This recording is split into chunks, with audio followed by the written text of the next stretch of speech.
Bonjour. Le bulletin de mission du 30 novembre 2024 nous vient de l'Alaska, États-Unis d'Amérique. Il a comme titre « Le garçon du pourquoi ». James, un garçon plein de questions, était ce que tout le monde au Camp Polari appelait un « pourquoi garçon ». Chaque instruction suscitait un « pourquoi ». Un petit mot qui portait le poids de la perte, du doute et de la curiosité.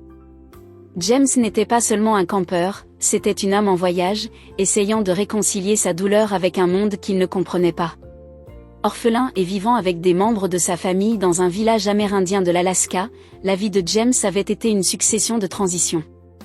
En s'envolant vers les vastes étendues sauvages de l'Alaska pour rejoindre le Camp Polari, il portait plus qu'un petit sac, il portait le lourd fardeau de questions sans réponse.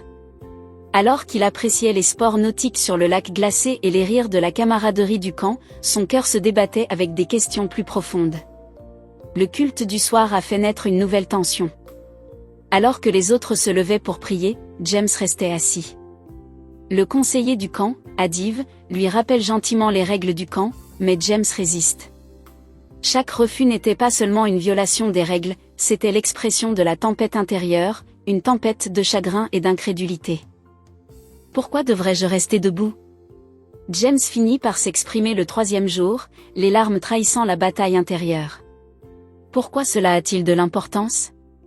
Si Dieu est réel, pourquoi a-t-il laissé mes parents mourir ? Adiv, sentant la profondeur de la douleur de Jacques, n'a pas réprimandé ou exigé.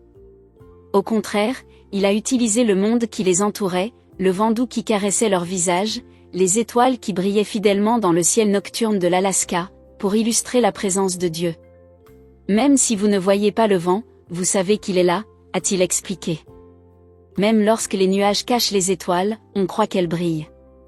Les larmes de James coulent à présent librement. Sa douleur s'est exprimée et ses questions ont trouvé un auditeur.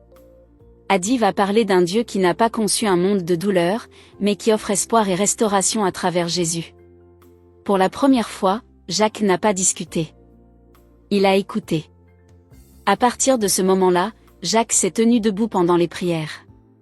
Sa posture a changé, mais plus important encore, son cœur aussi.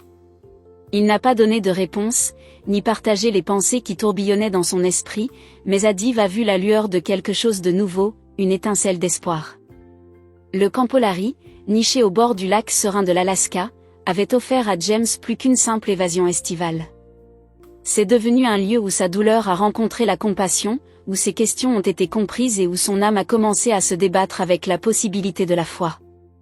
Et peut-être, dans les moments de calme sous les étoiles de l'Alaska, James a-t-il murmuré une question qui n'était pas née d'une rébellion, mais d'un désir ardent. « Dieu, es-tu vraiment là ?» Le même Dieu que James ne pouvait pas encore voir s'approchait, attendant patiemment que le garçon avec toutes ses questions trouve son chemin vers les réponses.